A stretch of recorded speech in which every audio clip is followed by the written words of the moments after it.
A group of men once took vows of poverty, refused marriage, lived under religious discipline, and carried swords into battle.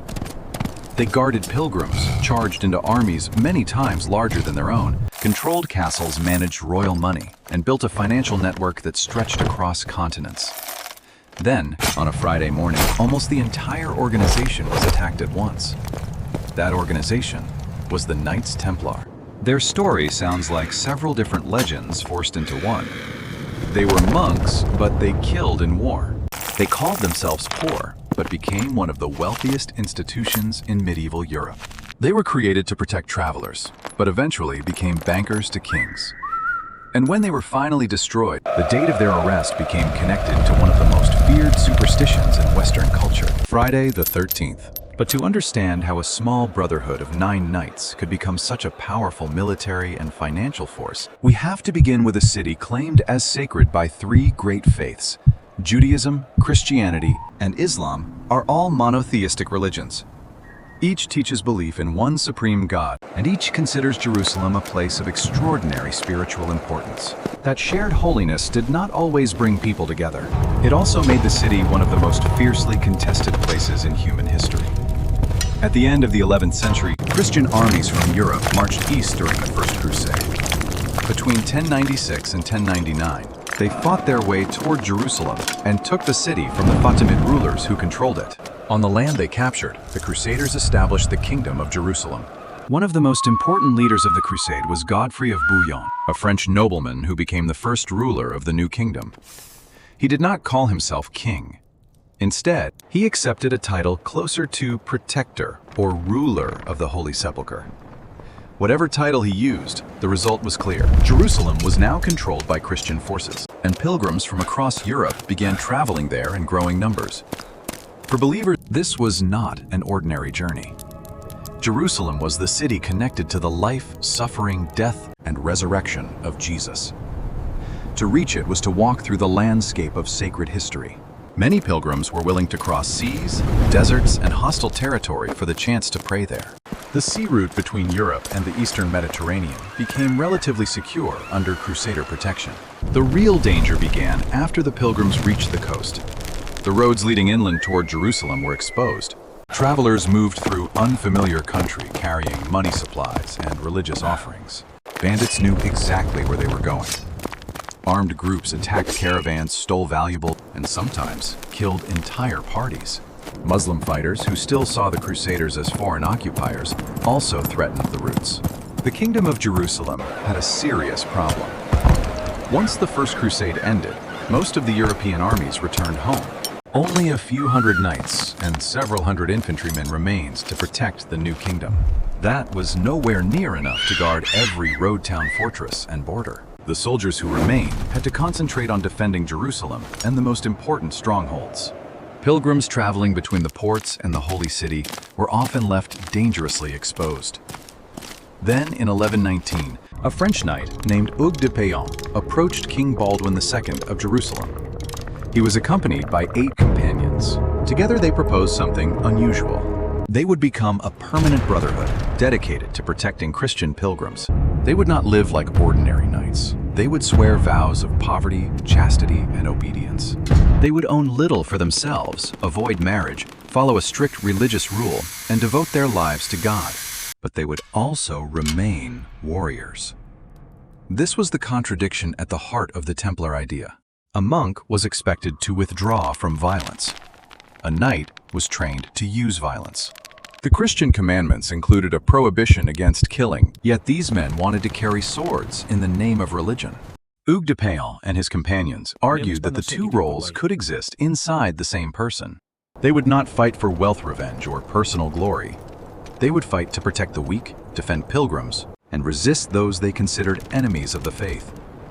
In their view, killing in such a struggle was not ordinary murder. It was the destruction of evil in defense of a sacred cause. King Baldwin II accepted their proposal. He gave the Brotherhood quarters on the Temple Mount in Jerusalem, in a building believed to stand near or above the ruins associated with the ancient Temple of Solomon. From that location came their formal name, the Poor Fellow Soldiers of Christ and of the Temple of Solomon. The name was long, so history remembered them more simply as the Knights of the Temple, the Knights Templar, or the Templars. Hugues de Payan became their first Grand Master. Their headquarters immediately connected the new order to one of the most mysterious religious sites in the world. According to Jewish tradition, the Temple of Solomon had been built by Solomon, the famous king of ancient Israel, remembered for extraordinary wisdom. The temple was believed to have stood on the Temple Mount centuries before the birth of Christianity. Tradition also connected the site to the Ark of the Covenant, one of the most sacred objects in biblical history. The Ark was said to have contained the stone tablets bearing the 10 Commandments given by God to Moses on Mount Sinai after the Israelites escaped slavery in Egypt and crossed the Red Sea. Because the Templars lived on the Temple Mount, later stories claimed that they searched beneath the site and discovered lost treasures. Some legends said they found the Ark. Others said they uncovered secret documents. The most famous stories link them to the Holy Grail. In Christian tradition, the Grail was often described as the cup used by Jesus during the Last Supper. Later legends also said it had received his blood after the crucifixion. A sacred object with such a history was imagined to possess immense spiritual power. Anyone who controlled it, according to the legends, might gain knowledge, authority, or abilities beyond those of ordinary people. Centuries later, writers expanded the story even further. In one modern interpretation, made famous by Dan Brown, the Grail was not a cup at all. It represented Mary Magdalene, described in that fictional theory as the wife of Jesus and the bearer of his bloodline. The Templars, according to the story, discovered the truth and secretly protected the descendants of Christ. These ideas became powerful material for novels, films, and conspiracy theories. They also helped create the image of the Templars as guardians of dangerous knowledge. But there is no solid evidence that the Order found the Ark, the Grail, a hidden bloodline, or any supernatural treasure beneath Jerusalem. The legends explain the fascination surrounding the Templars. They do not explain their real rise to power. That rise began in a much more practical way. The Templars had a clear mission, a sacred headquarters, and the support of influential church leaders. Their reputation spread through Christian Europe. Wealthy believers began donating money, land, businesses, and property. Noble families sometimes sent sons to join the order. Others gave the Templars farms, villages, income, horses, weapons, or entire estates. The brotherhood that began with 9 men started growing into an international institution. One of the greatest advantages came from the papacy. Pope Innocent II granted the Templars exceptional privileges. They were placed under direct papal authority and were largely freed from the control of local rulers and church officials.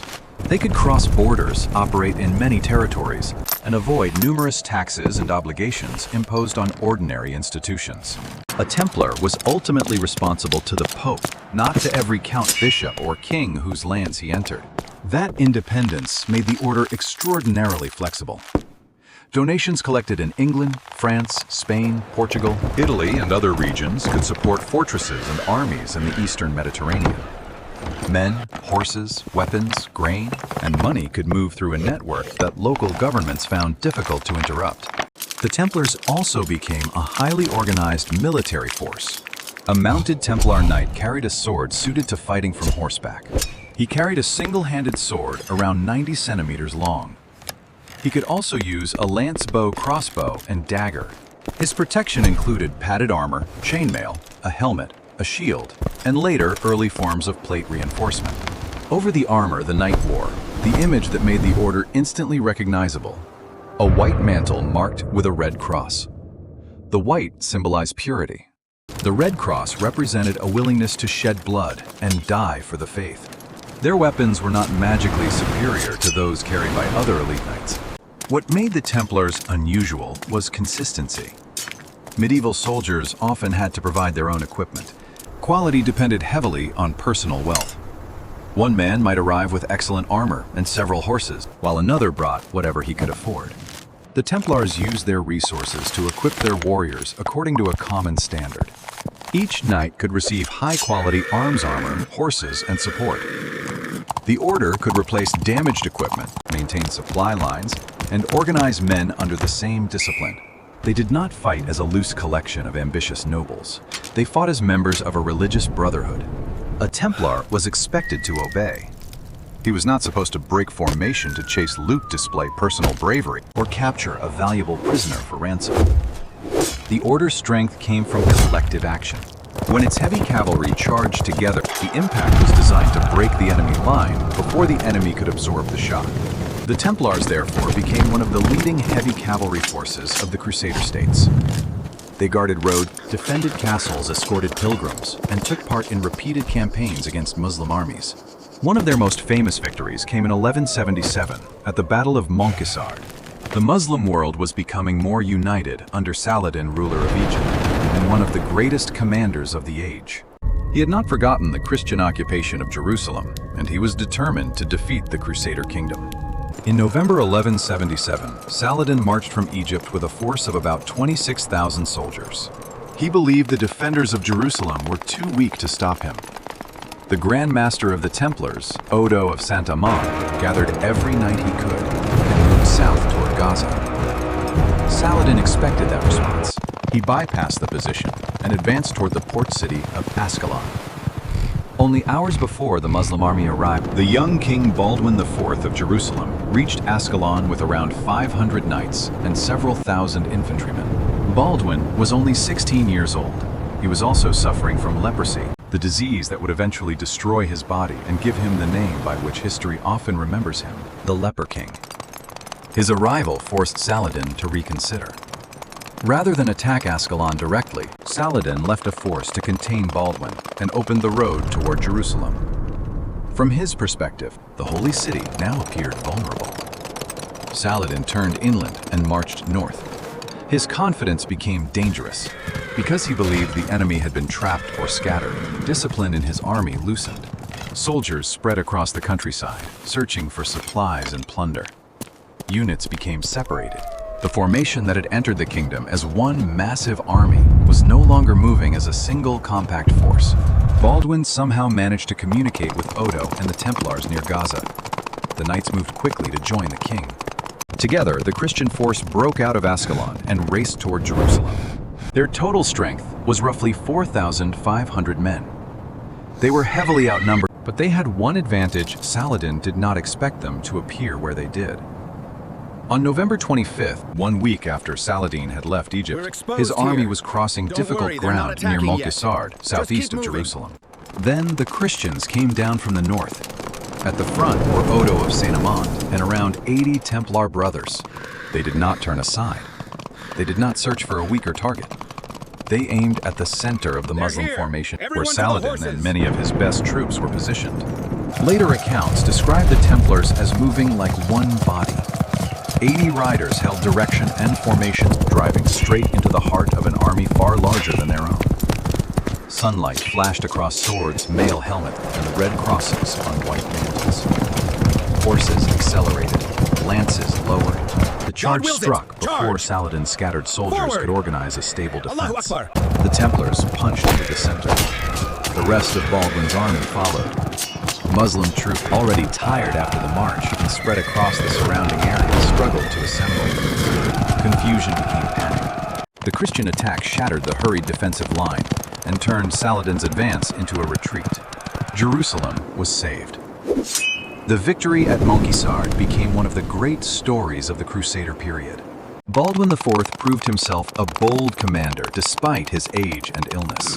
The Templars strengthened their reputation as warriors who could hold formation and attack even when the odds seemed impossible. Their influence also expanded in the West. The Templars and other military orders fought in the Iberian Peninsula against Muslim states. They received castles and territories in Spain and Portugal. Victories brought land treasure and new sources of income. Those resources funded more soldiers, stronger fortifications, and larger operations in the East. For a time, the system worked, but by the second half of the 12th century, the balance was changing. Saladin was uniting Muslim forces under a stronger central command. The Crusader states, in contrast, were suffering from disputes over leadership strategy, inheritance, and political interest. The Templars, the Knights Hospitaller, Other military groups and the nobles of Jerusalem did not always agree. Rivalries that seemed manageable during times of strength became dangerous when facing a unified enemy. 10 years after Montgisard Saladin returned, King Baldwin IV had died. The kingdom of Jerusalem was divided by arguments over the throne. In 1187, Saladin entered the kingdom with around 40,000 men and placed the city of Tiberias under siege. Raymond of Tripoli and leaders connected to the Hospitallers advised King Guy of Lusignan not to march into a direct battle. The Crusader army was smaller. The road was difficult, water was limited. Saladin, they argued, could not remain at Tiberias indefinitely. The Christians should hold their position and force him to make the next move. But politics poisoned the discussion. Raymond had previously opposed Guy's claim to the throne, so his advice looked suspicious. Gerard de Riedefort, Grand Master of the Templars, urged the king to attack. Guy chose to march. On July 4, 1187, the Christian army met Saladin near the horns of Hattin. The Crusaders were exhausted, thirsty, surrounded, and outnumbered. Saladin's forces destroyed them. Around 20,000 Christian soldiers were defeated. Jerusalem soon fell back into Muslim hands. The Templars paid a terrible price. Grand Master Gerard was spared, but around 230 captured Templar knights were executed. The defeat was catastrophic, yet even hostile accounts continue to describe the Order's warriors as extraordinarily difficult to break. Templars were expected not to flee while their banner remained in the field. They believed that dying in battle for the faith brought spiritual reward. That conviction made them dangerous, but it could also push them into decisions from which survival was almost impossible. After losing Jerusalem, the Order moved its headquarters to Acre, an important port on the Mediterranean coast. They held there for about another century. In 1291, Acre fell. The remaining Crusader positions on the mainland were gradually lost. The Templars moved their central base to Cyprus and tried to maintain a final stronghold on the island of Arwad off the Syrian coast. At the beginning of the 14th century, that position also fell to the Mamluk rulers of Egypt. The Templars no longer held a meaningful foothold in the Holy Land. The mission that had justified their creation was disappearing. There were no longer great lines of Christian pilgrims traveling through a Crusader kingdom to Jerusalem under Templar protection. There were fewer castles to defend and fewer Eastern campaigns capable of attracting the same level of support. Militarily, the Order had lost its center. Economically, however, it remained extremely powerful. During nearly 2 centuries of existence, the Templars had become custodians of wealth. Some of that wealth came from donations. Some came from estates, farms, trade, and military victories. A large amount also came from people who trusted the Order to protect property. A nobleman preparing to leave on crusade faced a serious question. What would happen to his land, money, and valuables while he was gone? The journey could last for years. He might never return.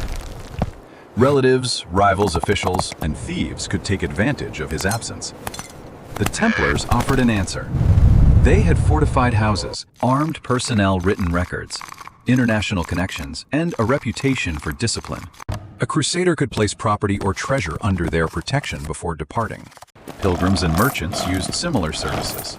Carrying large amounts of silver or gold across medieval roads was an invitation to robbery. A traveler could instead deposit valuables with a Templar house in Europe. The Order assessed the value and issued a written document confirming the deposit. When the traveler arrived in the Eastern Mediterranean, he could present the document at another Templar office and receive money or property of equivalent value. The traveler no longer needed to carry his entire fortune through every dangerous passport and frontier. This did not look exactly like modern banking, but the basic idea is familiar. Deposit wealth in one place. Carry proof instead of cash. Withdraw an equivalent value somewhere else. The documents functioned as early forms of checks credit instruments or letters of credit.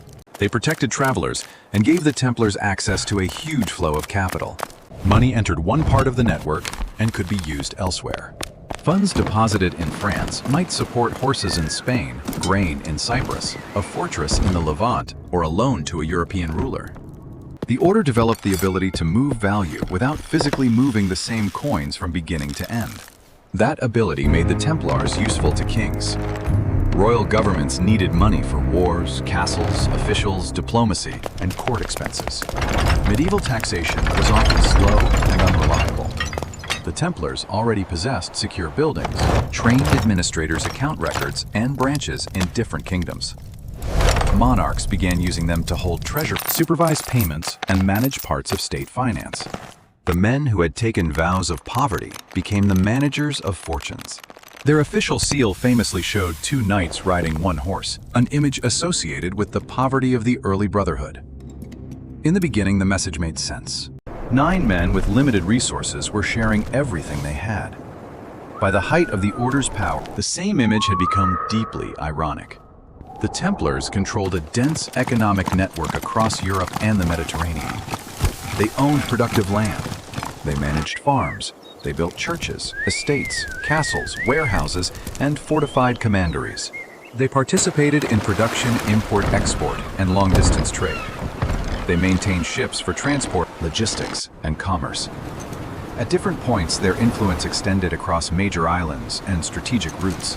Some observers have described the Templars as an early multinational corporation, a single organization operating in many political territories, transferring resources between regions, and answering to a central authority beyond normal local control. They also provided financial support and loans. Christian teaching condemned usury, especially abusive interest. It did not completely eliminate lending. Churches, monasteries, military orders, and private financiers all found ways to provide credit. Fees, rents, exchange differences, pledged property, and other arrangements allowed powerful institutions to profit while avoiding the appearance of openly violating religious law. The Templars became creditors to nobles and monarchs. That made them important. It also made them dangerous. From the 12th to the 14th century, European kings were building stronger governments. The political order was changing. In earlier centuries, many people understood themselves first as members of the Christian community, and only afterward as subjects of a particular ruler. Over time, royal states developed stronger taxation administration, law, and military power. Kings became less willing to tolerate wealthy organizations that operated inside their borders but did not answer to them. The Templars possessed land, money, armed men, castles, and international loyalty. Local authorities could not easily tax them. Their leaders did not take commands from the French king, the English king, or the ruler of every territory where they owned property. They answered to their own hierarchy, and above it, to the Pope. As long as the Crusades gave them an unquestioned mission that independence could be defended. Once the Holy Land was lost, critics began asking why such an organization should continue to exist. The conflict became especially dangerous in France. Pope Boniface VIII repeatedly tried to defend papal authority against secular rulers. King Philip IV of France wanted stronger control over his own kingdom and its finances. The struggle between the French crown and the papacy became bitter, involving money law, political pressure, and open force. Boniface VIII died in 1303. Philip then gained greater influence over the papacy. In 1305, Clement V became pope. He was heavily dependent on the French king. For Philip, the Pope was not the only obstacle. The Templars were also a problem. For years, French rulers had used the order to help manage royal money. That arrangement gave the Templars knowledge of state finances and control over funds the king needed. Philip could not always move money as freely as he wished without dealing with the organization that held or administered it. Worse, Philip owed them an enormous debt. The amount was said to reach tens of millions of livres, connected in part to the king's wars against England. Whether every later estimate is exact or not, the political reality was clear. The king was deeply indebted to a wealthy institution he could not easily command. Rumors made the situation more explosive. Some people claimed that the Templars wanted to create an independent state in France, similar to territories controlled by other military orders elsewhere in Europe. The order had armed men, property, money, and legal privileges. To a ruler seeking absolute authority, even the possibility of a Templar state within the kingdom was intolerable. Philip therefore had several reasons to act. Destroying the order could erase his debt. It could remove an independent military and financial power. It could reduce papal influence. It could allow the crown to seize Templar property, and it would send a message that no institution inside France stood above the king. The attack began before dawn on Friday, October 13, 1307. Orders had been prepared in secret and sent across France. At roughly the same time, royal officials opened them and moved against Templar houses. Grand Master Jacques de Molay and many members of the order were arrested. The accusations were designed to make defense almost impossible. The Templars were charged with heresy. Investigators claimed that during initiation ceremonies, new members were ordered to spit on the cross, deny Christ, worship dark or demonic figures, and take part in forbidden sexual acts. They were also accused of corruption fraud and conspiracy against lawful authority. For a Christian military order, these were not ordinary criminal charges. They attacked the entire basis of its identity. The Templars claimed to fight for Christ. Philip accused them of secretly rejecting him. Many prisoners were tortured. Under extreme pain, some confessed. Statements extracted in different prisons appeared to support the royal case. Once confessions existed, Philip could present the arrests not as an attack on a creditor, but as a necessary campaign against heresy. Pope Clement V initially faced a dangerous choice. The Templars answered to the papacy, and Philip had acted against them without a normal church process. But the French king controlled the political situation. Clement eventually ordered Christian rulers across Europe to arrest Templars and secure their property while investigations continued. The response was not identical everywhere. In some regions, rulers moved quickly. In others, officials doubted the accusations. Many Templars defended themselves effectively when they were allowed to speak before formal hearings. They understood the law, knew church procedure, and argued that confessions produced by torture could not be trusted. For a time, the order appeared capable of resisting the case. Then Philip tightened control. A senior church official, loyal to the crown, was placed in a central investigative role. Templars who withdrew confessions risked being condemned as relapsed heretics. The legal process became a trap. Confess, and the charges looked true. Deny the confession, and the denial itself could lead to execution. By 1312, the result was decided. Pope Clement V dissolved the poor fellow soldiers of Christ and of the Temple of Solomon. The Templars ceased to exist as an officially recognized order. Much of their property was supposed to pass to the Knights Hospitaller, although rulers and local authorities also seized or redirected assets. The brotherhood that had begun with 9 knights in Jerusalem was dismantled by documents, prisons, torture chambers, and political pressure. 2 years later, the final act took place. Jacques de Molay and other senior Templar leaders were condemned. Some were sent to lifelong imprisonment. De Molay and another leading figure rejected earlier confessions and declared the order innocent. They were burned alive in Paris in 1314. According to the legend repeated for generations afterward, Jacques de Molay spoke from the flames. He called upon God to judge those who had destroyed the order, and predicted that King Philip and Pope Clement would soon answer for what they had done. Then the deaths came. Clement V died only weeks later. A dramatic story claims that before his burial, a storm struck and lightning set fire to the building, burning the Pope's body. Philip IV died later that same year after suffering a stroke during a hunting trip. His sons did not preserve the dynasty for long. Within 14 years, direct Capetian rule in France ended, and power passed to another royal branch. To people living in a world shaped by faith, prophecy, and fear of divine judgment, the sequence did not feel accidental. The Grand Master had cursed his persecutors. The Pope died. The King died. The King's line weakened. The story turned the destruction of the Templars into something larger than politics. And because the first great wave of arrests had taken place on Friday the 13th, later tradition connected the date with betrayal, disaster, and bad luck. The fear did not come from the Templars alone. Friday and the number 13 already carried negative associations in different religious and cultural traditions. But the arrest of the order gave the superstition one of its most dramatic historical stories. A powerful brotherhood destroyed in a single coordinated strike beginning on Friday, October 13, 1307. After the order was dissolved in France, surviving Templars across Europe faced different fates. Some were arrested and tried. Some entered other military orders.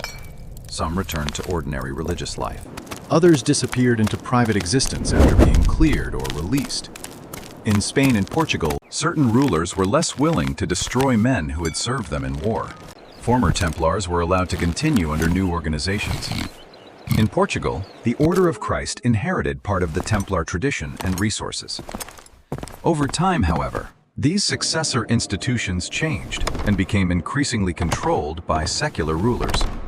By the modern age, no direct continuation of the original Templar order remained in the same medieval form. That has never stopped people from claiming otherwise.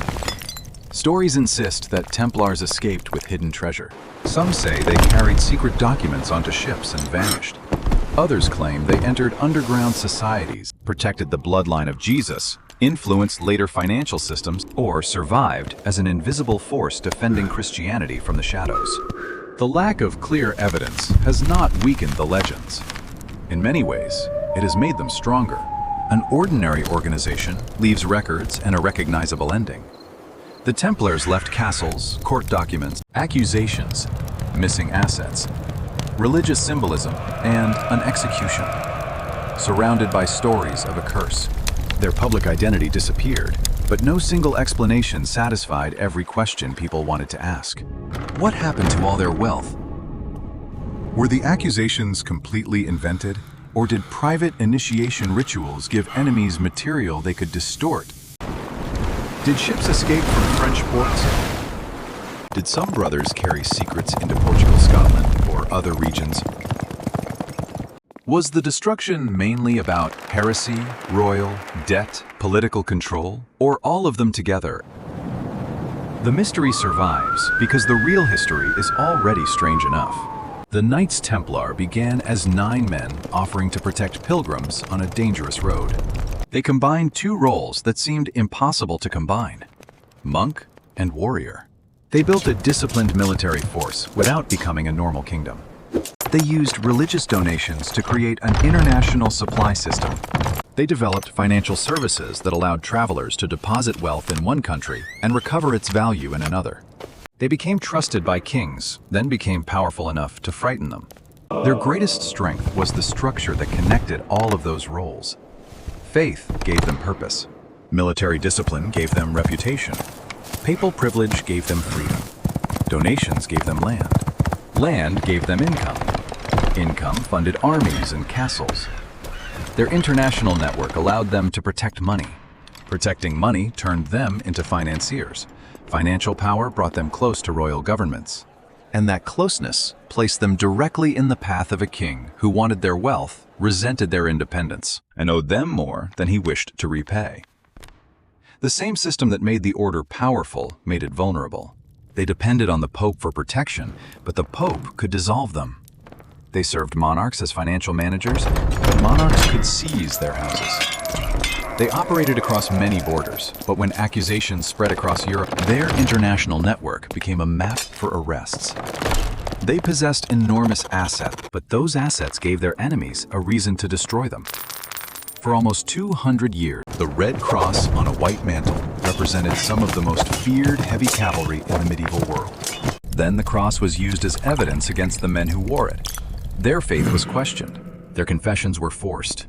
Their order was erased. Yet Philip IV did not achieve the final victory he wanted. He destroyed the institution, but he could not control its memory. The Templars became more famous after their fall than they had been during many years of their existence. Their name moved out of medieval documents and into legend. They became guardians of the Grail, protectors of ancient secrets, creators of banking, victims of royal conspiracy, and avengers whose curse destroyed a king and a pope. Some of those images are based on real events. Others are later inventions. Together they created one of history's most durable myths. And perhaps that is the most remarkable part of the Templar story. They lost Jerusalem. They lost Acre. They lost their castles, their official status, their wealth, and finally, their leaders. Their enemies burned their Grand Master and declared the order finished. More than 7 centuries later, people still speak their name. So, what made the Knights Templar unforgettable? Was it the courage of warriors who charged into armies far larger than their own? Was it the contradiction of monks carrying blood-stained swords? Was it their ability to turn a poor brotherhood into an international military and financial network? Was it the mystery of the Temple Mount, the Holy Grail, and the treasures they were said to protect? Or was it the brutal ending on a Friday morning, followed by a curse that appeared to come true? Whatever answer we choose, the Templars remain difficult to place inside a single category. They were not only soldiers. They were not only monks. They were not only bankers. They were not only victims. They were all of those things at once. And that is why the Knights Templar never truly disappeared.